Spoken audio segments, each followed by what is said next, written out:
Hey y'all, and welcome to Monner's Market and welcome to Christmas in July. I am super excited about today because whether you know it or not, I am the original Mrs. Claus. I hide that from everybody, but it's the truth. Today's host is Missy from the Crafty Cove and Amanda from Six Kids and a Glue Gun, which is so cute. And then their co-hosts are Stephanie with Mama Can Make It and Tammy with the Rusted Willow. Now there will be a playlist listed below, so make sure you go to the playlist and watch what everybody's done for you today.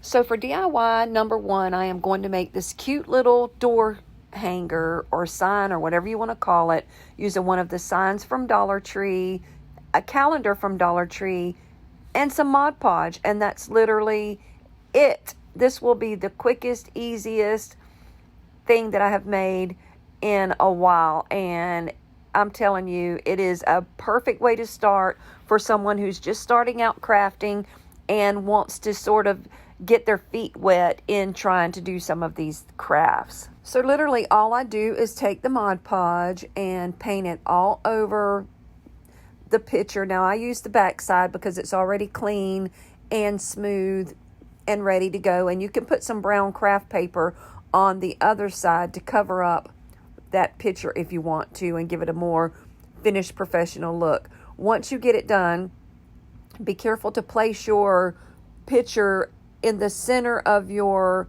image, where you want the most of the image to be shown, because we will be removing the rest of the corners by taking a hand sanding block that you can get from the Dollar Tree, and you will see me just rub downward, and it gives it the cleanest, most smooth edge that I have not found a way to get it any smoother or cleaner than using this method right here. So I just continue around the paper until I have all of that excess paper off, and then I take the Mod Podge and go all over the top of the picture, and that is going to seal in my picture and give it a really nice finish. And I want to say that this is the satin Mod Podge. Yeah, I see the yellow on the bottle. That is the satin Mod Podge. So a thing about Mod Podge is they have so many different kinds, but honestly, I grab whatever I grab. I have probably 6 or 7 different types, and I just grab whatever. So anyway, now I take this Waverly Antique Wax I just said Waverly. It is from Waverly. All right, Brenda, get your brain straight. So I take it and I go around the edge of the picture, and then I take my excess and then just sort of rub it all over the picture to distress it up a little bit. And then I get these cute laser cuts that I got a little while back from Dollar Tree, and find a star, because we all know that a star represents Christmas and the top of the tree and all that good stuff, and get it ready to hang off of my little flower that I'm going to put on there, or greenery, or whatever you want to call it.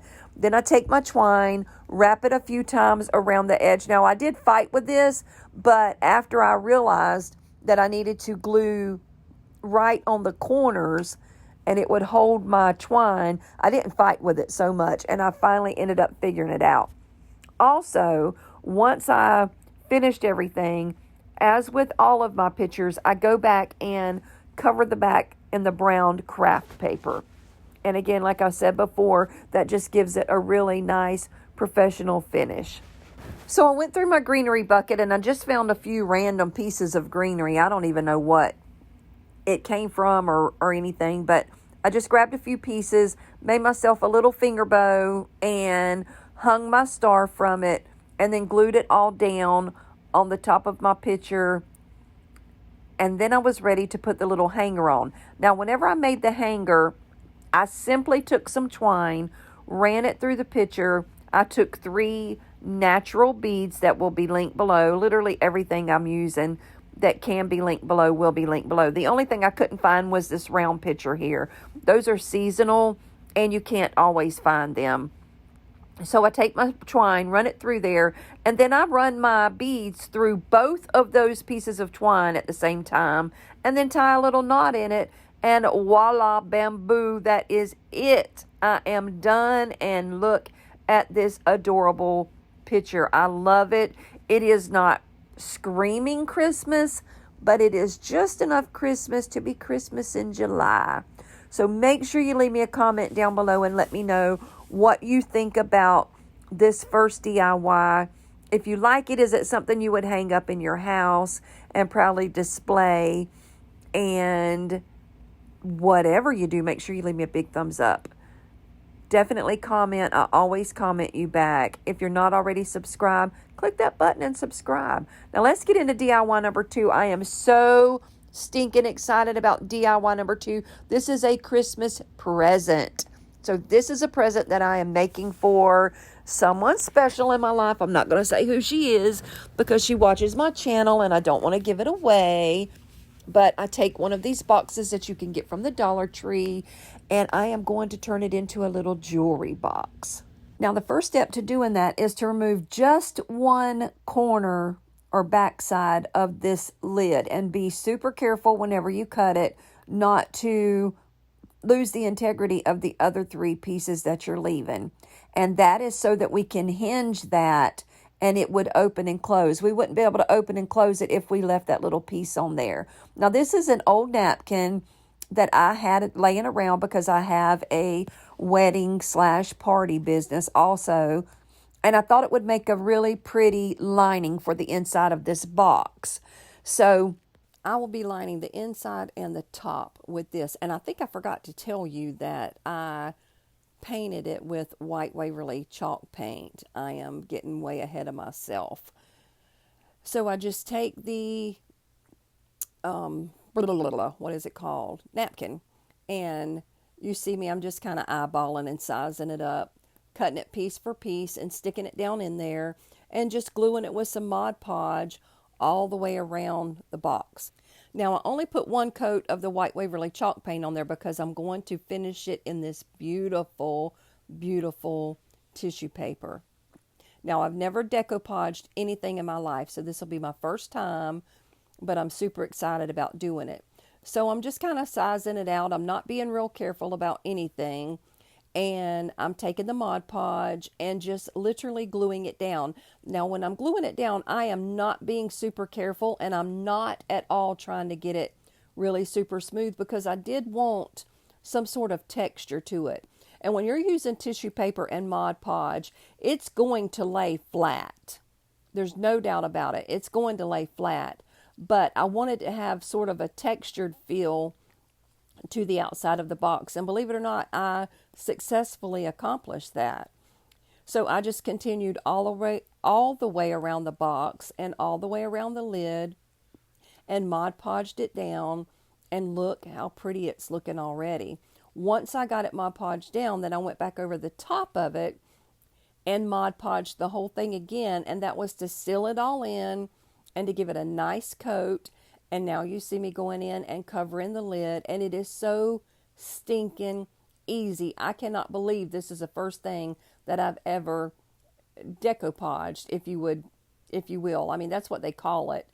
But I've literally never done anything like this. Now, if I have done something like this, I don't remember it.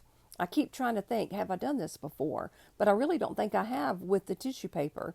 I have done it with like fabric and things like that. But I don't remember ever doing it with this. Now look at this, y'all. This is the clincher. These are the hinges that I'm going to use. I got them for 49 cents at Hobby Lobby. And look at that latch. Is that not gorgeous? 49 cents. And there's 2 of them there. And then the handle. Now all I'm going to do is sort of place them in the position that I want them. And, get it to where it's sort of centered on that box top.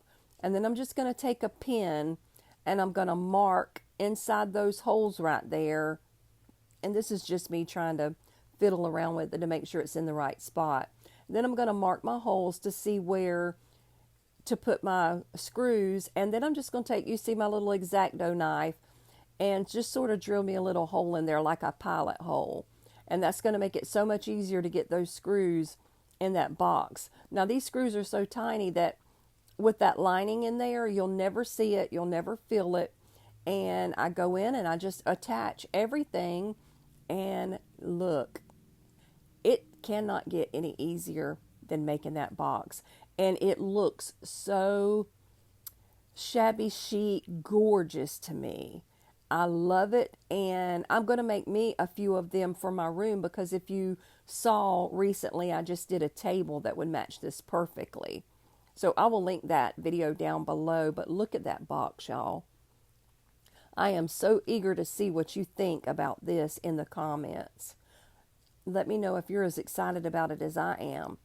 I mean, you're talking about less than $2 for the whole thing, because each one of those 3 packets was 49 cents, and I only used half of the packets. So, and then I'm opening the inside. Look. Now right there you see that the lid was not lined. I forgot the lid, and when I opened it right there, I remembered, so I went back and done it. So now for DIY number 3, this right here, I'm using one of the 11 by 14 canvases from the Dollar Tree, and this little free printable, and I am using this, I don't know if it's hippo, I'm not sure how to pronounce that, but it's a water slide. Now this was given to me to try out, and I fell in love with this brand. It will be linked below in my description box, and there will be a direct link to it. So if you look at this right here, you see a shiny side, and then there's a dull side. You want to print on your shiny side. So what I did is I just went in on my phone, I pulled up my image, I hit print, and I let it print. Now when you're using a water slide with an inkjet printer, you must seal this at least 3 times. So this is me, let it dry completely in between each time, and once you do it 3 times and it's completely dry, you're ready to go. So I cut it out, dip it in my water, and it's going to curl. It just naturally curls whenever you put it in the water, but that's okay. You want to wet your surface that you're going to be putting it down on, and then it is as simple as sliding. You see where I just slid a little bit. I'm holding it down and I'm just sliding it out the bottom. That's why it's called a water slide. It could not get any simpler and easier, and look how vibrant and beautiful that color is. And it just can't be easier to use. Now I'm taking some eucalyptus from Walmart. I think I paid $2 for that. And I'm just going to make me a little swag. And those red roses that you see there came from the Dollar Tree. But I have also seen those in Walmart. But I happen to get that one at the Dollar Tree. And I'm just taking one of those roses off, making me a little swag for the top of this picture, putting it together.